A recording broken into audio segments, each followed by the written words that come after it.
देखो, आज जो मर्यादाएं नगर पालिका अध्यक्ष ने खोई है वो वास्तविकता में निंदनीय है। मेरे द्वारा एक पार्षद बन के दूसरी बार का पार्षद हूँ, मैं विपक्ष का नेता हूँ। मुझे जो है यहाँ पर जनता के लिए सवाल पूछने का अधिकार था, मैं अधिकार के तहत सवाल पूछ रहा था।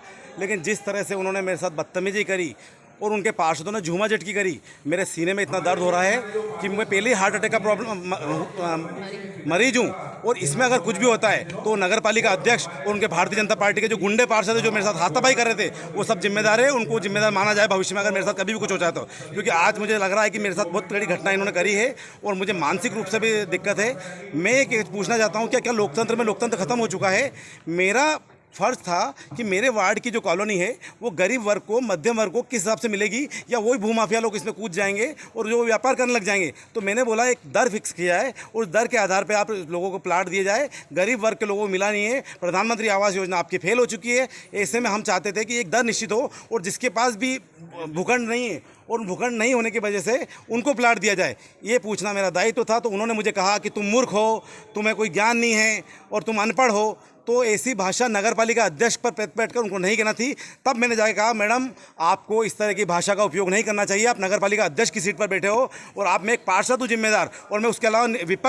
लेकिन उन्होंने जिस तरह से मुझसे बदतमीजी करी, भद्दा मजाक किया, अपने पार्षदों से गुंडागिर्दी करवाई और उसके बाद में मुझे अनशन बोला, ये वास्तविकता में आज के इतिहास में, लोकतंत्र के इतिहास में काला दिन है।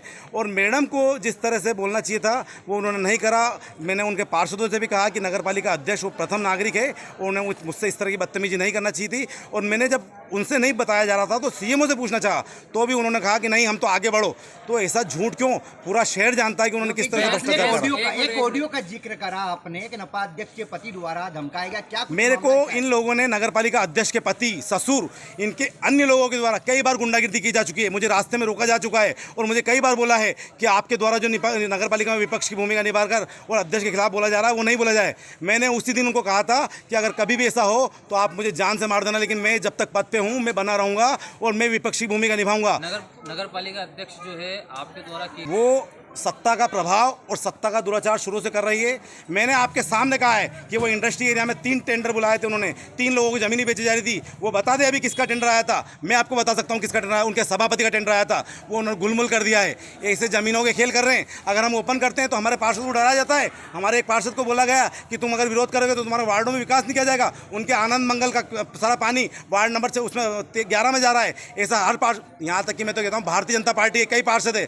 28 नंबर के पार्षद और 15 नंबर के पार्षद के साथ बदतमीजी करी। उनके वार्ड के वालों को बुलाकर उनको धमकाया गया कि अगर आपका पार्षद हमारा विरोध करेगा तो हम उसके वार्ड में विकास नहीं करेंगे। ऐसा कैसा लोकतंत्र है? पहली बार देखने में मिल रहा है कि इनकी अगर पूर्ति नहीं होती है तो इस तरह का विचार करते हैं। मेरा कहना है कि ईमानदारी से नगर पालिका चलाओ, आप विपक्ष को साथ में लो। क्या डर है आपको? मैं अगर पूछा था तो आप 10 मिनट बताते, 15 मिनट बताते, लेकिन आपको डर है कि हमारा भेद नहीं खुल जाएगा। कॉलोनी किसके लिए काट रहे हो आप कहीं ना कहीं आपके ससुर जी भी भूमाफिया है, पूरा शहर जानता है आपने क्या करा है। लेकिन ये सच्चाई सुनना नहीं चाहते, सच्चाई बोलने देना नहीं चाहते, इसलिए दबाव और तांडव मचाते हैं। और हर बार कहते हैं कि मैं पढ़ी लिखी महिला, मैं ग्रेजुएट। कल के उन्होंने बयान में भी खुद कहा है कि हमारे पास देने के लिए तनख्वाह नहीं है, हमारा नगर पालिका कैसे चलाएं? तो इनको इस्तीफा देना चाहिए। यहाँ से लेकर ट्रिपल इंजन की सरकार बोलते हैं और पैसा नहीं है नगर पालिका में। इससे पहले वाले लोगों ने कैसे चलाया? कुल मिला के इनका पेट भरना है और इसलिए नगर पालिका चला रहे हैं।